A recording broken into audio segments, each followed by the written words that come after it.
Are you girls enjoying? Are you enjoying those tomatoes?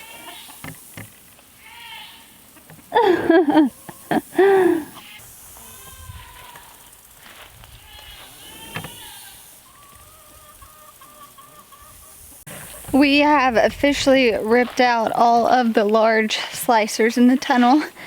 We made a pile, and since the pigs broke the gate to the chicken coop, the chickens just have free range, which means they are just free ranging on my tomatoes, which really I don't mind, but look at this. Seems so crazy. I need to go in here and just clean this up. You can see there's a lot of tomatoes, so we'll feed all that to the chickens or the pigs, and there's quite a bit of hot mess here on the floor.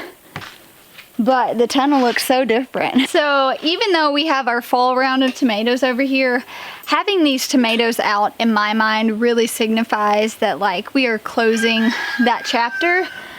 And so I'm not really sure off the top of my head what my plan is for this space. I do know I'd like to do a lot more root vegetables. We sowed a lot of beets out in the raised bed garden, and the seed was quite a bit older. And the thing is, when you do root crops, even if you have irrigation, you really need to make sure that you're watering regularly. And right after I had direct seeded those, we ended up getting a decent amount of rain, and so I didn't really think it was necessary. And so germination's kind of spotty. I could reseed those outside, which I probably will do. But I'm thinking about coming in here and doing a lot of different root vegetables. So like rutabagas, turnips, radish, beets, carrots. A friend of mine was telling me about a beet cross. So it's a variety from Row 7 Seeds. And they just went on and on about how it didn't even taste like a beet. It was so sweet. You could eat it raw. So I think I might try to buy some of those seeds. But really, it's just kind of a blank canvas on what I want to do. And so we're in massive fermenting mode. The carrots that I harvested earlier this summer have been in cold storage for the last probably 4 months or so. And we've been pulling out of those, making fresh ferments. And then when we run out of those, kind of starting that process over. And I would like to do that throughout the year. So you can never have too many ferments, in my opinion. So that may be what I do here. I know I had it written down on a crop plan at some point, so I can go back and reference that, see what the original plan was, see if I still feel good about that original plan, and then come to some sort of conclusion. But I'm out in the tunnel today because I'm just so disheartened, you guys. These stinking caterpillars. These things are such a nuisance to me. And the really stinky thing is a lot of these varieties that I'm growing in the fall and the winter garden, they're not things that you just can buy in the grocery store, like the carrots and the beets that I'm talking about and the rutabagas. These aren't things I can go, down to Whole Foods and find them. Kohlrabi, that's not in the stores. We've got all these really kind of exotic, broccolis and cauliflowers. Those aren't things that we have here, which is why I wanted to grow them. And so I'm super just annoyed, if I'm being completely transparent, that these caterpillars are such an issue. So I've been coming down here hand picking. I mentioned this in a previous vlog this week, but I'm going to show you what this entire process looks like for me, because if you are anything like me and this is the pest that you're dealing with, this is truly kind of the regimen that I do to combat against these. It does take work. It takes intentionality. It takes, laying eyes on your plants daily, laying hands on your plants daily. So I already have kohlrabi that are completely gone. I mean, these caterpillars have eaten the entire plant. And that really, to me, was kind of that kick in the rear I needed on I don't think so. I'm growing this food for my family and not for this stinking caterpillar. So that's when I was like, you know what? I am carving out time and I am prioritizing this because I can't afford to lose any more crops because they're just not varieties that we have, like I mentioned. So here's what I'm doing. I'm just going to bring you guys right along with me as we talk through pest management. So you can see my little start here that has just been completely eaten. You can't even tell that there was anything there, but there was. So I have about 3 that look like that. I even still see the little caterpillar. So let's talk about this. What does pest management look for Jill over here at Whispering Willow Farm? A lot of that, a lot of hand picking. I do think the best pest management is your hands, and I say that for a lot of different things. If you struggle with tomato hornworms, you need to go in there and pick off those tomato hornworms. If you deal with beetles, you know, on your flowers or your cucumbers, remove those. You can do like soapy water, and that seems to work really well. And so really just having an eye on your plant. The thing with the caterpillars in particular is I notice that, like, once I notice there's a problem, then the problem has already taken out crops. Like, these things multiply and work so quickly, you guys. It's insane. All right, so let's talk about caterpillars real quick. How do you get caterpillars in your garden? How do they become a nuisance for many of us gardeners and homesteaders? Well, you have a moth that has flown in and has laid an egg, and then those eggs hatch and they turn into caterpillars that then feed off your plants and they grow, and then the cycle continues to happen. Now, in some regards, we have control over this, and so as it begins to get, you know, cooler, we'll take off our shade cloth of the high tunnel and we will roll down our sidewalls, and that really ensures that no pest or anything's getting in here. But the truth of the matter is, if a pest wants to get in here, it can get in here. And if a moth had already flown in and laid its eggs before we closed up the tunnel for the winter, then this whole process is still going to happen. And so, you know, we could put insect netting where our side walls roll up and down. However, that is an investment. And for us, I haven't really weighed the pros and cons of if that's something we should explore. But today I'm going to tell you about putting on insect netting. That's actually what we're going to do, because that is something you can do, especially if you're out in a raised bed garden, right? Or you have in-ground gardening. What do? There's no way to roll down your sidewalls and ensure that these moths aren't getting in here. More than likely, it's going to be an issue for you. These things, like, this is just the life cycle of how it works. And so they will find, it's just what they were really created to do. And so one, I get super annoyed. And then another part of me is like, gosh, you are a tenacious little thing. Like, they will find those plants to feed off of. They will grow. They will thrive. They will allow that multiplication to take place. And so really, just as a gardener, I like to be prepared. Now, if I was super prepared, I would have already been on top of it. And truthfully, I just wasn't. So what that means is I would have already, when I put these brassicas in the ground, I would have started some sort of treatment. And when I say treatment, I mean spraying with something. So this is for organic gardening. This is what we prefer to use. It's called Monterey BT. We buy it online. You can dilute it. It lasts us a pretty long time.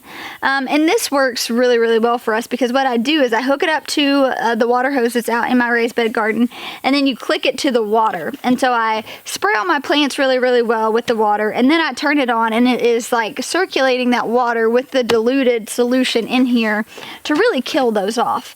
And so that's going to be the first step that I do. And really, since I know I have these issues, usually I tell you guys, don't treat until there's a problem, right? Like, don't do something and add an extra step if it's not necessary. But this is something I have dealt with for the last several years of gardening.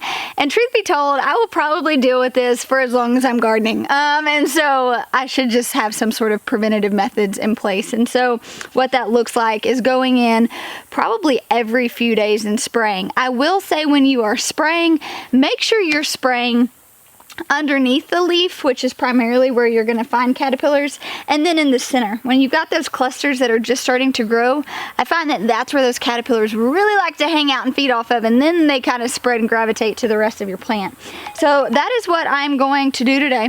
I'm going to go through, we're going to spray BT on everything. I'm also going to be doing this out in the raised bed garden. And then probably every couple days I'll do this for the rest of the week. And so let's do that real quick, and then we'll talk about the next step you can do after you've done this.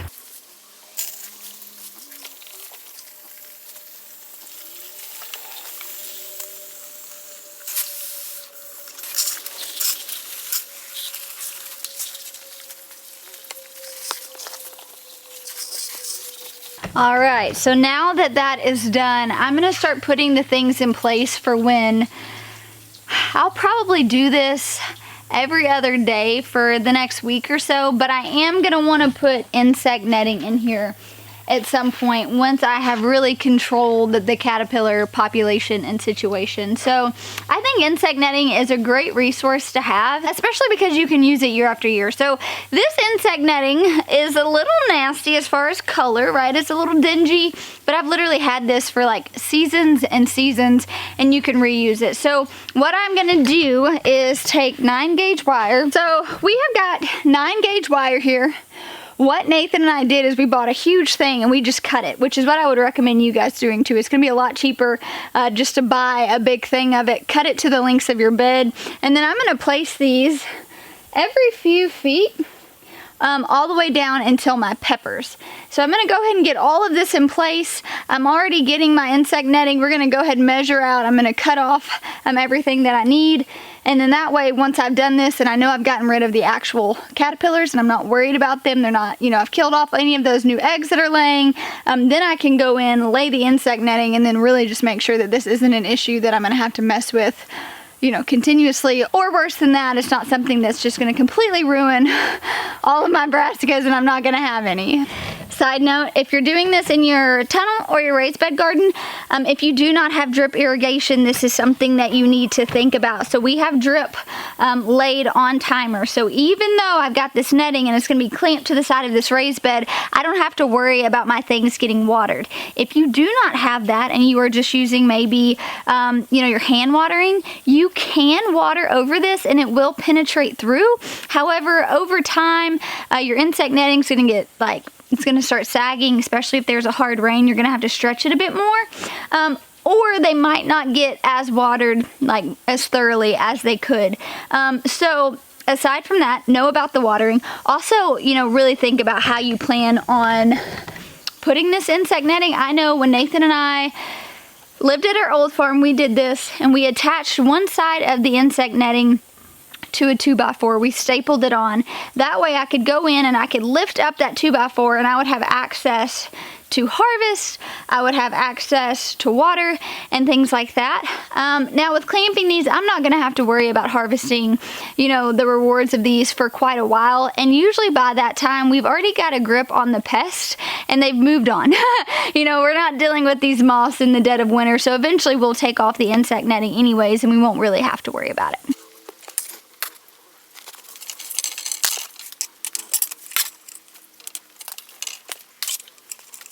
Alright, so I am going to have to get some more wire, but I have it all cut up in the greenhouse, but you guys kind of get the idea. I'm spreading these out. Alright, next thing you need are your clamps.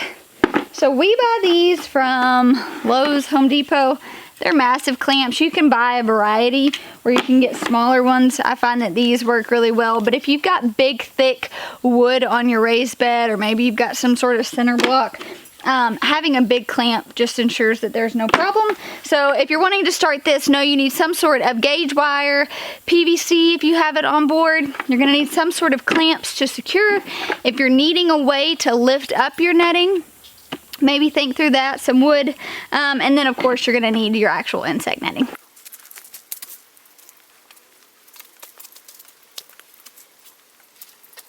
Alright, I'm not doing my whole bed, as you can see, but for the sake of this video, I just want to show you guys what this process would look like. So you would clamp it down to one side. We're clamping underneath right here, so you could clamp right here. We've got 10, and I noticed that this pops off quite a bit, but underneath here there's a good latch. So we're going to clamp it on here. I'm going to do that down this side, and then I'll go to the other one and pull it super, super tight. So grab a couple of these.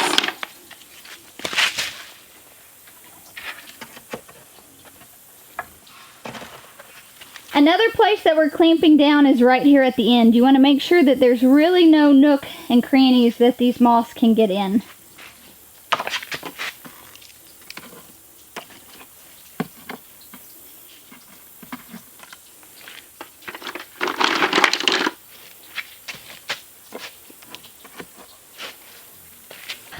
Alright, so now you guys can kind of see what the visual of this will look like. Ideally, we'll have one sheet that goes all the way down. This is just probably something that we cut for a small section.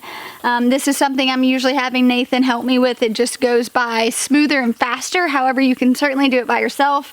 And granted, this is not foolproof. Bugs can still get in. Making sure that you're killing all those caterpillars before you put the insect netting in here and just trap all them in there is really important. But this is something that we do every year on our farm. It's something that does, you know, kind of slow down that pest pressure with hand picking first, spraying that BT, and then going in and laying the insect netting. And so I know I am not the only one dealing with this, so I wanted to take a second to share with you guys what I'm doing for pest management, and hopefully you guys can do it too. And the great thing is this can be a pretty cost-friendly thing, especially because you only have to make this investment one time.